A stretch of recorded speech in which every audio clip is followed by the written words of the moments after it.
জীবন শিক্ষার এভরি মোমেন্টে সবাইকে স্বাগত।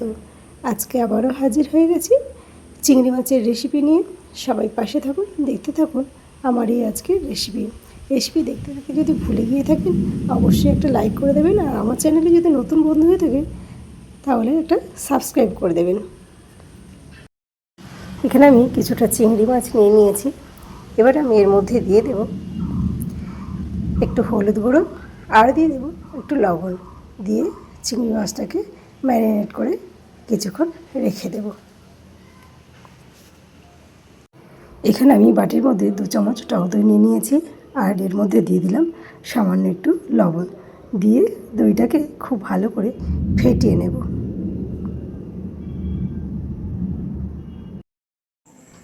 তেলটা গরম হয়ে গেছে, এর মধ্যে ছেড়ে দেব চিংড়ি মাছগুলো।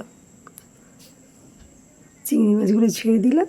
এবার এগুলো রং ধরলেই নামিয়ে নেব। দেখুন রংটা ধরে গেছে, এবার এগুলোকে নামিয়ে নেব।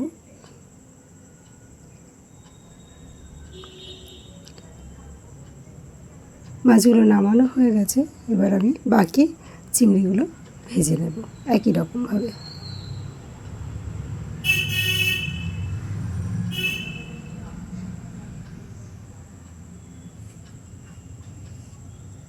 খুব বেশি সময় ধরে চিংড়ি মাছগুলো ভাজবো না, ভাজলে একটু শক্ত হয়ে যাবে, তার জন্য জাস্ট রংটা ধরলো আর চিংড়ি মাছগুলো কড়াই থেকে নামিয়ে নিলাম।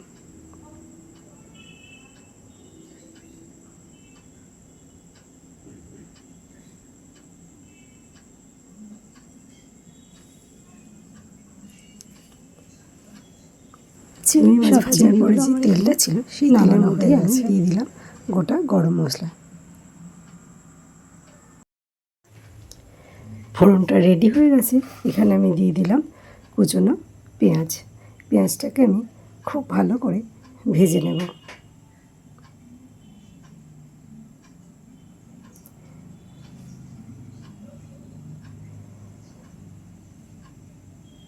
দেখুন পেঁয়াজটা আমার এখানে ভাজা কমপ্লিট হয়ে গেছে।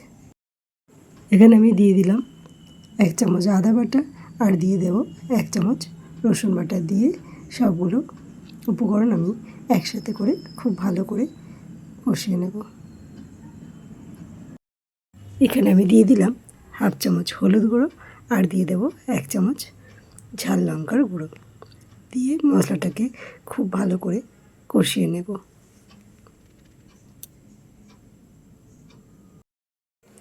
কয়েকটা কাঁচা লঙ্কা এখানে আমি থেঁতো করে এর মধ্যে দিয়ে দিলাম, দিয়ে এগুলোকে আবারও খুব ভালো করে মশলাটাকে কষিয়ে নেব। আগে থেকে ফেটিয়ে রাখা টক দইটা আমি এখানে অ্যাড করে দিলাম, দিয়ে মশলাটাকে আবারও খুব ভালো করে কষিয়ে নেব।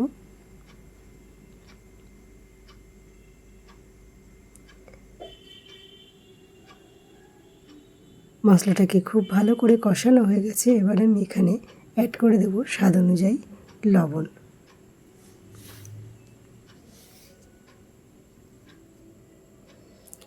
লবণটা অ্যাড করে দিলাম, দিয়ে এবার সমস্ত কিছুর সঙ্গে খুব ভালো করে লবণটাকে মিশিয়ে দেব। এখানে আমি অ্যাড করে দিলাম 1 বাটি নারকেলের দুধ, দিয়ে এটাকে খুব ভালো করে নাড়িয়ে চাড়িয়ে সমস্ত কিছুর সঙ্গে মিশিয়ে দেব।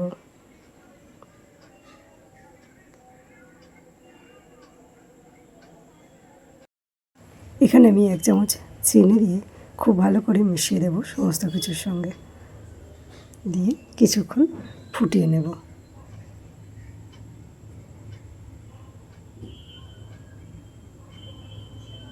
গ্রেভিটা ফুটে গেছে, এবার আমি এর মধ্যে দিয়ে দেব চিংড়ি মাছগুলো। সবকটা চিংড়ি মাছ আমি এখানে দিয়ে দিলাম।